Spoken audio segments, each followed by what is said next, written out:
a major slope that goes down to the lake. And 25 years ago, when we purchased this property, the staircase was not here, and there was no vegetation on this bluff. So basically what we tried to do is get some input as to how best to reclaim it so that it didn't continually erode down to the lake. The lake is just off to my left here, and all of the soil and debris was going down that way.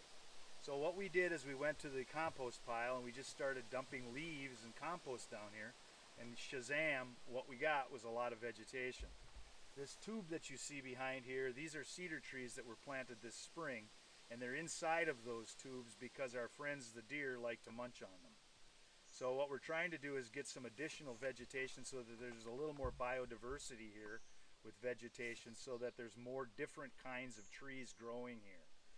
Cedar will grow well even on the upland, but again, you know, it's got to have some protection from the deer. So this particular staircase was put in here before we started to revegetate it. Now recently I watched a video with the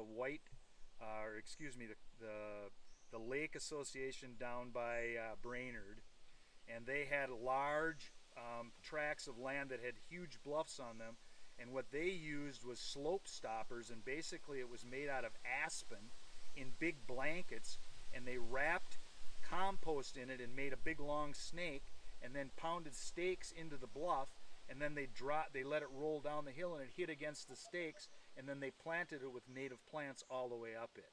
So it was a pretty interesting video, and it's the Cross Lake chain of lakes, or Whitefish chain of lakes, I'm sorry. So anyway, there's probably some video on some of that too. So let's move down towards the shoreline. Okay, right now we're standing right next to the lake, and we've just come down the big bluff. So what we're trying to show here is how a shoreline can be, if you'd like it this way. I mean, we don't have our house right here, so our view is blocked. But what we were really concerned about is shoreland erosion. And as you can see, we have huge root systems in here to try to hold this together. Now, right here we've got a red pine that's starting to grow. Here in this cage is a cedar tree. Here's a cedar that was planted about 12 years ago. Now keep in mind that if I wanted to, I could continually trim all this elder that's down here on the shoreline if I wanted a view. But I kind of like it like this because I use my dock, and as you're going to see in a little bit, we have a communal beach that 4 families use, and we decided a long time ago that that was the best way to approach this.